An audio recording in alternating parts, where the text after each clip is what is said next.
Good afternoon, this is Rich Nelson with Allendale, covering the wrap-up commodity comments. Today is Wednesday. This is August 25th, 2010. Actually, the grain's kind of mixed here as far as corn and beans. We see the December corn contract down about a half cent. Soybeans about equal, in fact, with yesterday's trade. One thing we're going to watch in here for today was the fact that corn did go down to that 4.15 and a quarter low from yesterday, but held ground here today.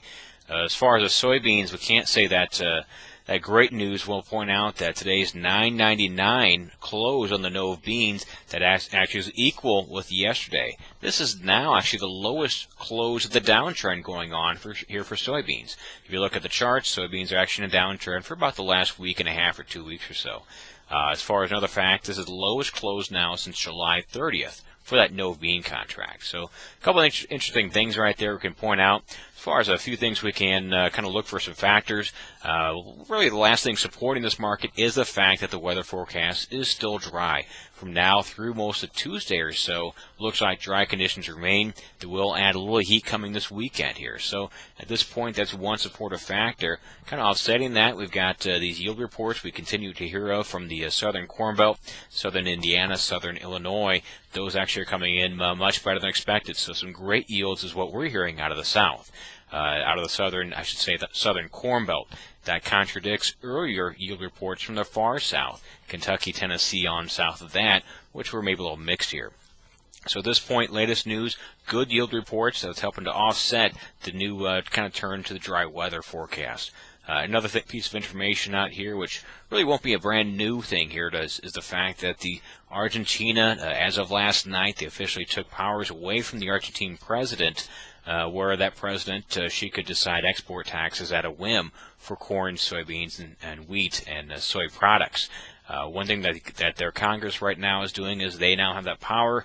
They are going to be working on some prospects here for the next few weeks, if not months, is how long it'll take for them to make some changes. But the main point out of Argentina is they will be lowering those export taxes. For soybeans, it's currently 35%. For corn, it's currently 20% taxes. Those will slowly be lowered in the coming years here.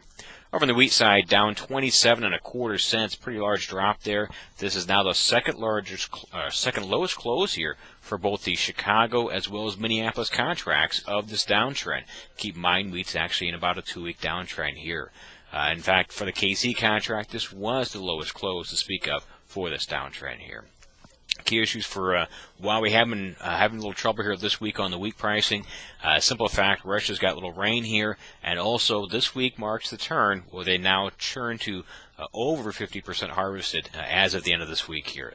So even hot and dry conditions at this point will be more of a question mark whether it affects the old crop.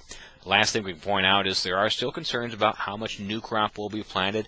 Some say up to 30% less new crop could be planted.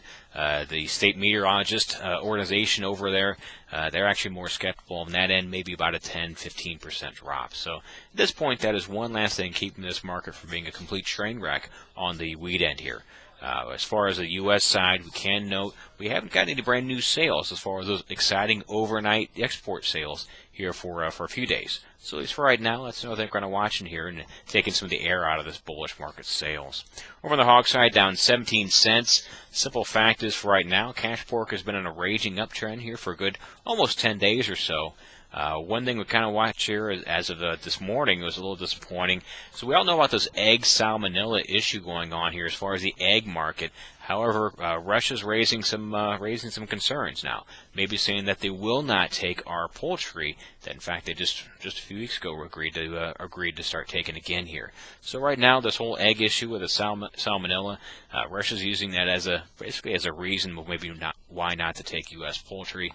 If that actually goes through, that would be bearish for U.S. pork. If we have a much lower end product here in the U.S. from the chicken side, that competes against pork. Over on the cattle, down 77 cents here. Even though the midday beef report was higher by about $1 for both choice and select, the trade is now starting to talk that maybe this market is overreaching itself. That dramatic run we've had in cash cattle from $91 to $100 in literally just a few weeks, maybe that's being overextended. The simple fact is these guys on the financial side, the economic side, continue to point out that housing and those type of other issues is a major problem here, and maybe that consumers are not ready to accept these higher beef prices. So maybe that some of the talk is starting to put some ideas of a potential top in this market here. So we're watching that very closely here. As far as our main things we have going on here in the office, as you know, we have this yield survey we do every year. This is going to end on Friday. If you participate with giving us your yield numbers, you'll certainly get a chance to hear the results on September 3rd. That is well in advance of the next USDA report. So we got that going on. Just let you know, response has been overwhelming so far. We encourage you guys to get involved and give us your take on what's going on.